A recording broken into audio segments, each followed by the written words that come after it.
Hello friends, अब हम discuss करने जा रहे हैं नेक्स्ट टॉपिक, जो कि क्या है, name is the kingdom classification. कि किस तरह से किंगडम को क्लासिफाई किया जाता है, अलग अलग कौन कौन सी कैटेगरी हैं, उसको कौन कौन से स्टेप्स वाइज हम डिस्कस करेंगे। इनिशियली किंगडम को लिया गया था सिर्फ दो कैटेगरी में। पहली कैटेगरी थी प्लांट्स की और दूसरी कैटेगरी थी एनिमल्स की। प्लांट्स की कैटेगरी को क्या कहा गया था, plantae, and second is the animals को एनिमेलिया। अब लेकिन 1969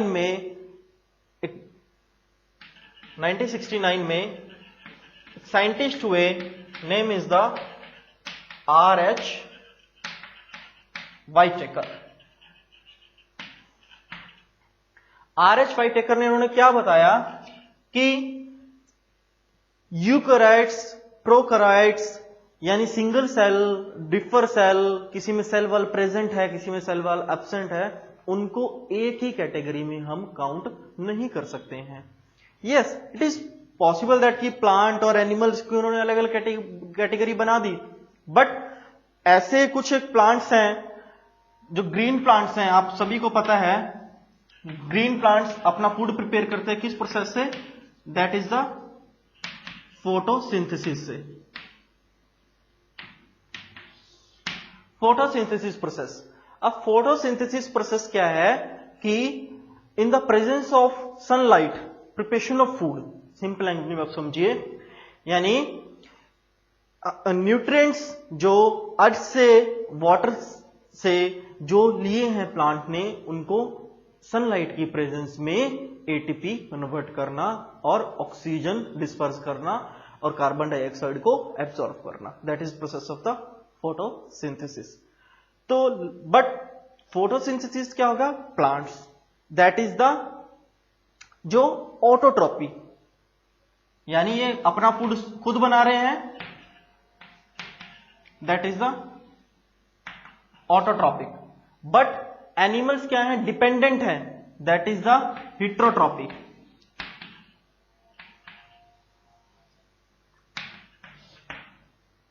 बट प्रीवियस टाइम पे इन सभी कैटेगरी को अलग अलग नहीं किया गया था, लेकिन 1969 में R.H. वाइटेकर ने इनको कैटेगरी वाइज डिवाइड किया।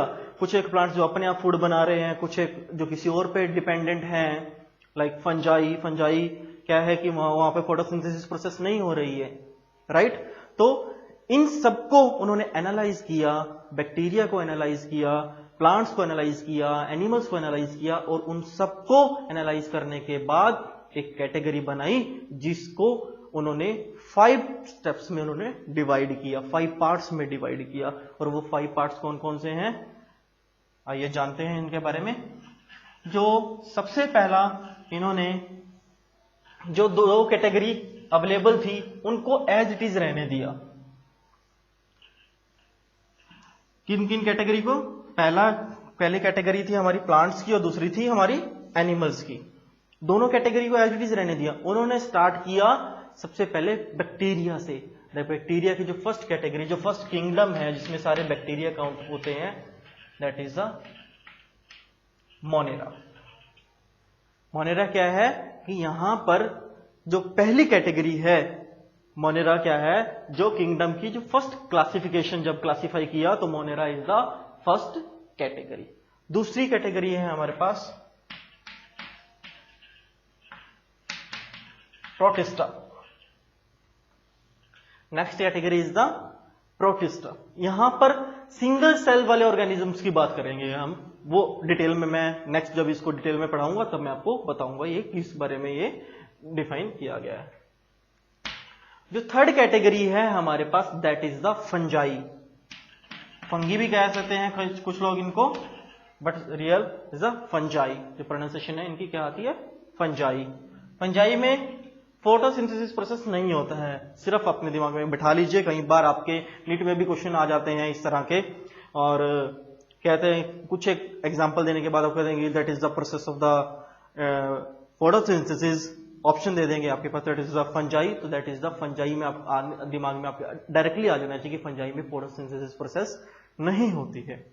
Fourth is the plantae, plantae. तो प्लांटाई क्या है कि इसमें हर एक कैटेगरी के ग्रीन प्लांट्स को कैटेगराइज किया गया है, क्लासिफाई किया गया है इस कैटेगरी के according. Fifth and the last is the Animalia. Animalia क्या है? जिसमें सभी एनिमल्स को लिया गया है। किस कैटेगरी में? एनिमलिया कैटेगरी में। पहला हमारे पास क्या है? मोनेरा। नेक्स्ट कैटेगरी है सिंगल सेल की जिसमें हम डिस्कशन करेंगे, that is the protista. Third category is the fungi. Fourth is the प्लांटाई and fifth is the Animalia. अब हम इनको इनको हम डिटेल में हम डिस्कस करेंगे। ये क्या है, किस तरह से ये काउंट किए जाते हैं, किस तरह से इनको एनालाइज किया जाता है, क्या क्या स्टेप्स हैं, इनको हम डिटेल में हम आपके regular exam point of view से और आपके नीट के एग्जाम पॉइंट ऑफ व्यू से, हम दोनों पॉइंट ऑफ व्यू से हम डिस्कस करेंगे। आइए जरा, सबसे पहले मैं बाकियों को कैटेगरीज को इरेज कर रहा हूं। सबसे पहला हमारा पॉइंट है हमारा मोनेरा। आर.एच. व्हाइटेकर ने सबसे पहले मोनेरा को क्यों किया? थोड़ा सा सोचिए। बिकॉज ऑफ दैट, जो चीजें हमें विजिबल हैं, दिख रही हैं कि एक पेड़ पौधे हैं, पशु पक्षी हैं, उनको तो हम देख लेंगे, बट कुछ एक चीजें हैं जो हमें नेक्ड आई से हमें विजिबल नहीं है। वो कौन कौन से हो सकती हैं? एनिमल्स, ऐसे कुछ एक एनिमल्स जो काउंट करते हैं, that is the bacteria. Second is the viruses, वो हमें नेक्ड आई से विजिबल नहीं है, that is the microscopic organism, हम लिविंग ऑर्गेनिज्म उनको हम कह सकते हैं। और जो माइक्रो और जो हमें विजिबल है, that is the macro living organism. Remind दिमाग में रखिएगा, मैक्रो और माइक्रो का डिफरेंस क्या है। हम बात कर रहे थे मोनेरा की। बैक्टीरिया एक ऐसी चीज है जो हर जगह अवेलेबल होगा। वो आपको पूरी ठंड में भी अवेलेबल हो सकता है या फिर पूरी गर्मी में भी अवेलेबल हो सकता है। छोटे से एग्जांपल से आपको बताता हूं कि आप एक सॉइल लीजिए, थोड़ी सी सॉइल लीजिए। आप कंसिडर आपने 10 ग्राम आपने सॉइल ली, राइट। 10 ग्राम सॉइल को उसमें आप थोड़ा सा पानी डालिए। पानी डालने के बाद आपको थोड़ा सा मडी हो जाएगा, थोड़ा सा वो ब्लरी हो जाएगा, मधमैला सा हो जाएगा पानी, राइट। उस पानी को अगर आप देखेंगे, ठीक है, उस छोटे से थोड़ा सा 10 ग्राम या 50 ग्राम जो भी आपने सॉइल सैंपल लिया है, उसमें भी आपको बहुत सारे बैक्टीरिया, जब आप माइक्रोस्कोप के अंदर आप एनालाइज करेंगे तो आपको उसमें से मिल जाएंगे। बिकॉज ऑफ दैट, सॉइल जो मेजर सोर्स है, सबसे बड़ा सोर्स है बैक्टीरिया, जहां पर रहता है, उसकी हैबिटेट है, जहां उसका घर है, ये कह सकता हूं। एयर में भी बैक्टीरिया है, हमारी बॉडी के अंदर भी बैक्टीरिया है, डिफरेंट काइंड ऑफ बैक्टीरिया है। कुछ एक बैक्टीरिया हमारी बॉडी में है जो यूजफुल है, हमारे लिए बेनिफिशियल है। फर्दर मैं इनके बारे में डिस्कस करूंगा। आप छोटा सा मैं एग्जांपल आपको और बताता हूं। दही हम खाते हैं रेगुलर, हमारी लाइफ में हम दही का इस्तेमाल करते हैं। गर्मियों के टाइम पे, आज के टाइम पे तो बहुत इस्तेमाल करते हैं। तो वो भी बैक्टीरिया की एक प्रोसेस है जिसके थ्रू ये दही जमती है।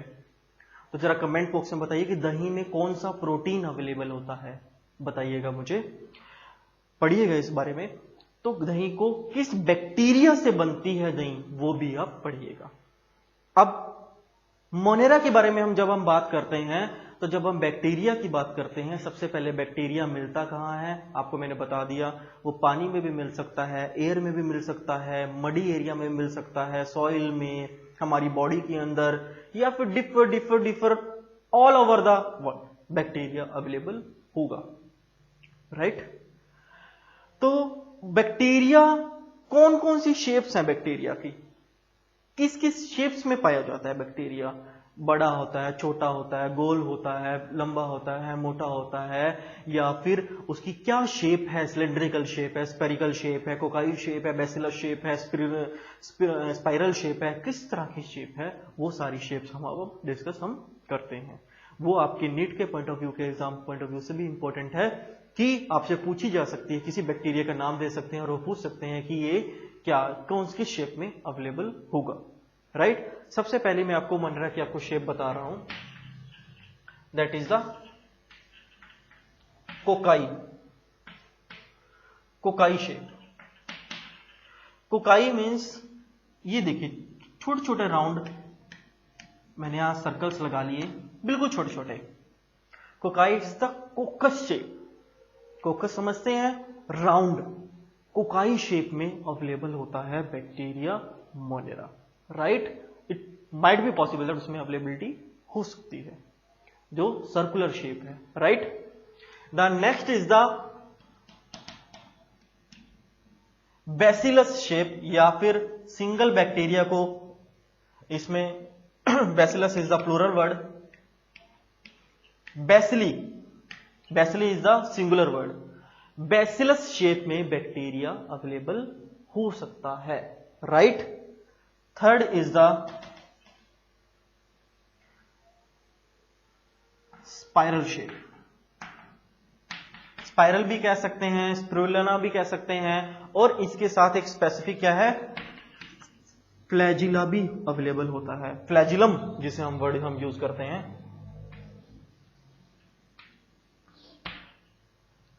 राइट। फ्लैजिलम वो क्या है कि फ्लैजिला क्या है, जैसे ह्यूमन बींग्स को चलने के लिए पैरों की जरूरत पड़ती है, एनिमल्स को, प्लांट्स को, हर किसी को चलने के लिए पैरों की जरूरत पड़ती है। सिमिलरली फ्लैजिलल स्ट्रक्चर क्या है कि जब कोई बैक्टीरिया अवेलेबल है, कंसीडर दैट कि इस तरह की सिलेंड्रिकल एक स्पाइरल शेप में अवेलेबल है, स्प्रिंग की तरह,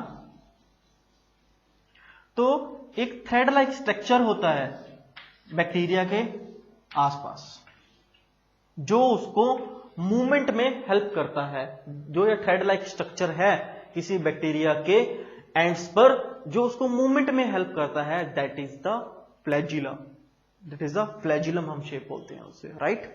तो ये फ्लैजिला ही मूवमेंट के, सिंगल बैक्टीरिया मूवमेंट के लिए हेल्प करता है। कंसीडर उसको एक पार्ट से दूसरे पार्ट तक जाना है, राइट, तो ये फ्लैजिला उसको मूवमेंट में हेल्प करता है, राइट।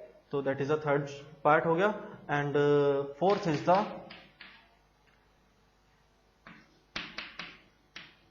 विब्रिम।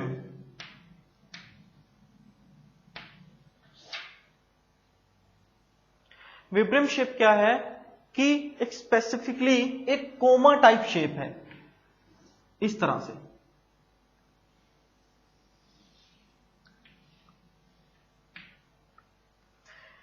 जैसे अभी हमें एक स्पाइरल शेप हमने पढ़ी, स्पिरुलिना शेप पढ़ी, जो कि फ्लैजिलम अवेलेबल है, उसी तरह से कोमा टाइप शेप होती है। जैसे हम इंग्लिश में हम यूटिलाइज करते हैं ना एक सिंपल कोमा, इस तरह से।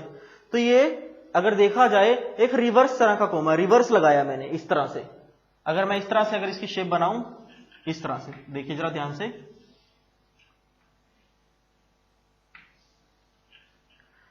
ये सिर्फ एक एग्जांपल बताऊं, that is the vibrio type of the bacteria. Vibrio shape का बैक्टीरिया है विब्रो, राइट।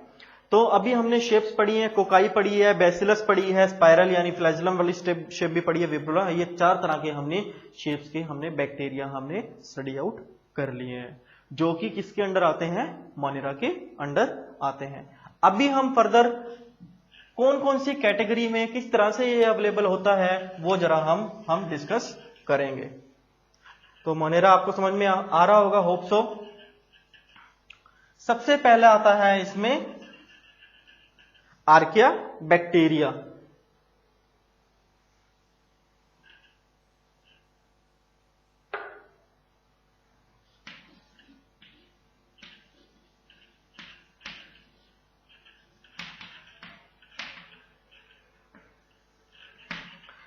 ये मोस्ट इंपॉर्टेंट एग्जाम्पल भी है आपके स्टडी पॉइंट ऑफ व्यू से भी, आपके एग्जाम पॉइंट ऑफ व्यू से, नेट के नॉलेज पॉइंट ऑफ व्यू से भी, right. Archaea bacteria, archaea bacteria सबसे पहले इसका हैबिटेट क्या है, मिलता कहां पर है? सबसे पहला इसको आप ध्यान में रखिएगा, यह है पानी में मिलता है। कौन से पानी में मिल सकता है? ये साल्टी वाटर में मिलता है, नमकीन पानी, समुद्र का पानी, समुद्र का किनारा जो होता है, मड जिसे थोड़ा सा बीच टाइप, वहां पर किनारे पे ये बैक्टीरिया, आर्किया बैक्टीरिया आपको मिल सकता है। इसका हैबिटेट का है मेनली, ये अवेलेबल होता है किसमें? साल्टी वाटर में अवेलेबल होता है।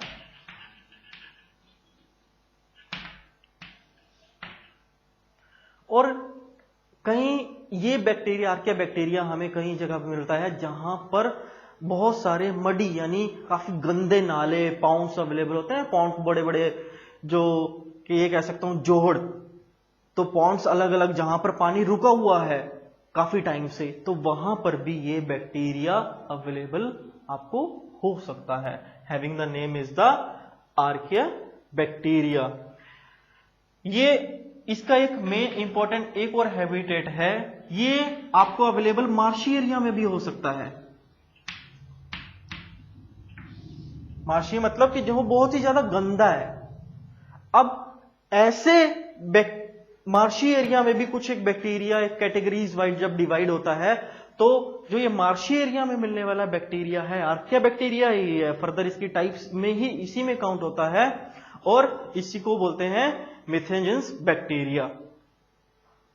देखिए जरा क्या नाम आता है जो ये मार्शी एरिया में अवेलेबल होता है। मार्शी का मतलब होता है मतलब कि ऐसा पार्ट जो कि काफी गंदा है, काफी सघन एरिया है, रुका हुआ पानी है, उसमें समुद्र का पानी है, रुक गया काफी टाइम से, साल्टी वाटर तो अवेलेबल है बट वो काफी गंदा हो गया, और काफी गंदा होने मतलब उस टाइम टू टाइम उसमें वो बैक्टीरिया पेनिट्रेट कर जाता है, और इस तरह के बैक्टीरिया को हम क्या बोलते हैं? हम मिथेजेंस। मिथेजेंस का सीधा सा मतलब है कि यह जब ये प्रोसेस करते हैं, अपनी ऑक्सीडेशन प्रोसेस करते हैं, तो ये मीथेन गैस को ही बाहर एक्सक्रीट करते हैं। ऐसे बैक्टीरिया जो मीथेन गैस को एक्सक्रीट करते हैं, जो मार्शी एरिया में अवेलेबल है के bacteria, that is the methanogens. Hope so आपको समझ में आ रहा होगा। अब फर्दर हम डिस्कस करने जा रहे हैं इसी का नेक्स्ट पार्ट। एक चीज और आपको मैं बता दूं, अब इन बैक्टीरिया जो मिथेजेंस और मैंने आर्किया बैक्टीरिया आपको बताया है, अब इनकी शेप भी उन्हीं 4 बैक्टीरिया में से अवेलेबल, उन्हीं 4 शेप्स में से भी अवेलेबल होगी जो मैंने अभी आपको सबसे पहले आपको लेक्चर शुरू होते ही मोनेरा के बारे में जब आपको डिस्कस करने जा रहा था तभी मैंने आपको बताई थी। कौन कौन सी थी? कोकाई थी, बैसिलस थी, एंड फर्दर स्पाइरल जिसमें फ्लैजिलम भी अवेलेबल था। तो ये शेप्स इसमें अवेलेबिलिटी है, राइट। तो फर्दर अब हम डिस्कस करने जा रहे हैं यू बैक्टीरिया।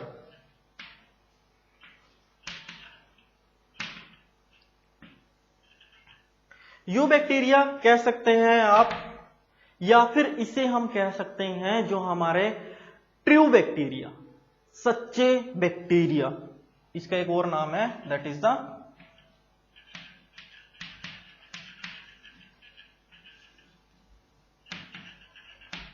True bacteria. अब ट्रू बैक्टीरिया में इसको ये क्यों कहा जाता है?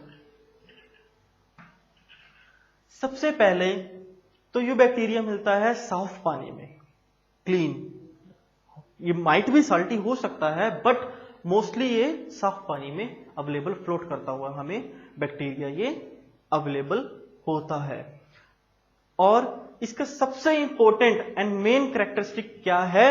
इसके साथ फ्लैजिला अवेलेबल होगा। फ्लैजिलम, फ्लैजिलम मीन्स इसकी मूवमेंट में जो इसको हेल्प करता है।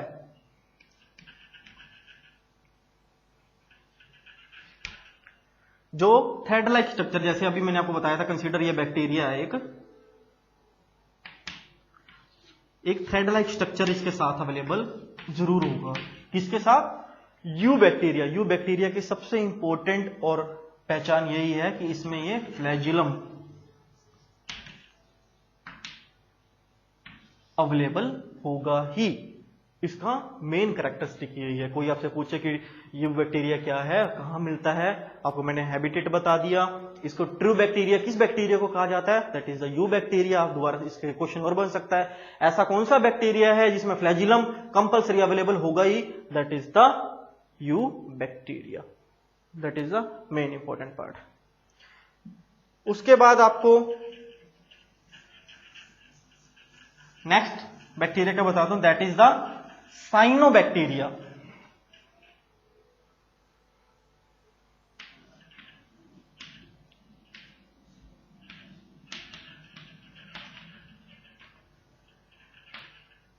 साइनोबैक्टीरिया को आप ये कह सकते हैं, दैट इज द ऐसे बैक्टीरिया जो कि सेल्फ से अपना फूड प्रिपेयर कर सके, that is the autotrophic bacteria.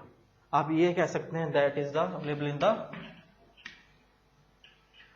Blue green algae. देखिए यहां पर आपको मैं बड़े इजी और अच्छे मेथड से बताऊं एल्गी क्या होता है। देखिए आपने रुका हुआ पानी देखा होगा, राइट। रुके हुए पानी में आपने अपने बाथरूम में या फिर कहीं पर भी अपने वॉल पे जहां पर भी पानी बार बार पड़ता हो, यहां पर आपका वाटर टैंक हो, आप वहां पर पानी की अवेलेबिलिटी होती है, तो आपने देखा होगा ग्रीन कलर की ना एक काई जम जाती है। उसी काई को ही हम क्या कहते हैं, एल्गी कहते हैं, राइट। आपको शायद जानकर हैरानी होगी, वो काई भी एक फोटोसिंथेसिस प्रोसेस करती है, राइट। अपना फूड सेल्फ प्रिपेयर करती है, that is called the blue green algae. और उसी को कैटेगराइज किया गया है किसके अंडर, साइनोबैक्टीरिया के अंडर इसको कैटेगराइज किया गया है। लेकिन कुछ बैक्टीरिया ऐसे हैं जो कि अपना फूड प्रिपेयर करने के लिए ही क्या करते हैं, करने के टाइम पर ही जब नाइट्रेट्स के साथ जब वे काफी सारे जितने किसी के ऊपर डिपेंडेंट होकर जब ये ऑक्सीडेशन प्रोसेस करते हैं, यानी एटीपी अपने डेवलप करते हैं, तब वो नाइट्रोजन भी रिलीज करते हैं। और ऐसे जो कि नाइट्रोजन रिलीज करते हैं उन बैक्टीरिया को क्या कहते हैं, heterocyst bacteria.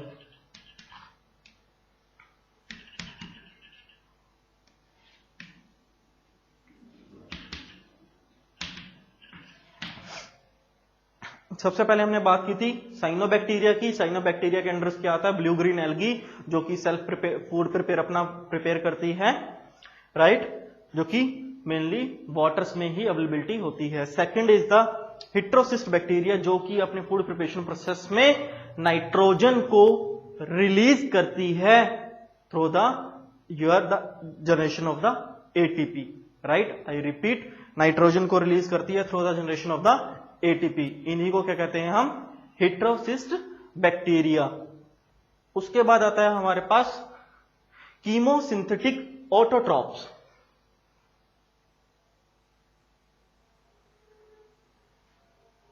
Next is the chemosynthetic autotrophs. ये भी मोनेरा का एक मोस्ट इंपॉर्टेंट टाइप है बैक्टीरिया का। कीमोसिंथेटिक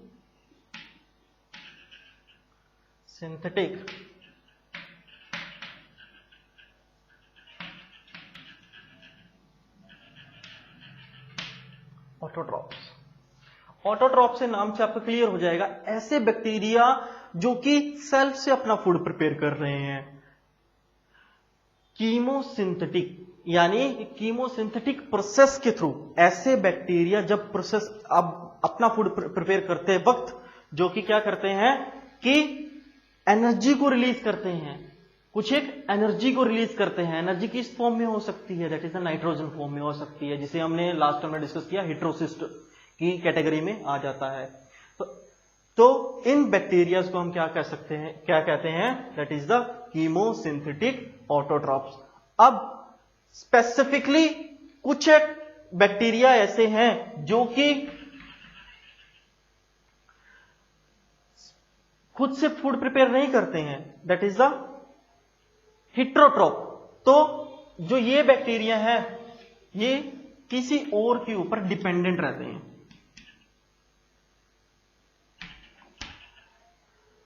ऐसे बैक्टीरिया जो अपना फूड सेल्फ से प्रिपेयर नहीं कर पाते हैं उन्हें क्या कहते हैं हम, हेटेरोट्रॉप। और जो बैक्टीरिया सेल्फ से अपना फूड प्रिपेयर करते हैं that is the autotroph, right. अब दोबारा से मैं एक बार आपको मैं इसको रिवाइज करवा देता हूं। अब जो ये कीमोसिंथेटिक बैक्टीरिया हैं जो अपना फूड तो प्रिपेयर कर रहे हैं बट डिपेंडेंट हैं किसके ऊपर, किसी एक डेड मटेरियल के ऊपर अवेलेबल है, नाइट्रेट्स के ऊपर अवेलेबल है, किसी एक डेड बॉडी के ऊपर अवेलेबल है, और इन्हीं बैक्टीरिया से ही हमारे पास कई तरह की बीमारियां भी जनरेट होती हैं जिसे हम बोलते हैं पैथोजेनिक बैक्टीरिया।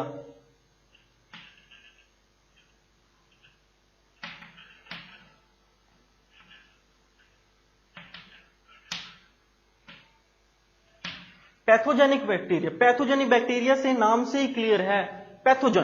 पैथोजन का मतलब क्या है?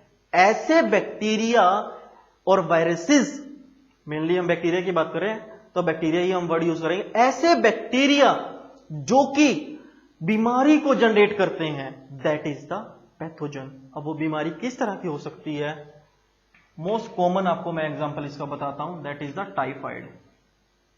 दैट इज द टाइफी नाम के एक बैक्टीरिया से ये होता है, that is the typhoid. Next malaria भी कह सकते हैं, पैरासिटिक बैक्टीरिया से होता है,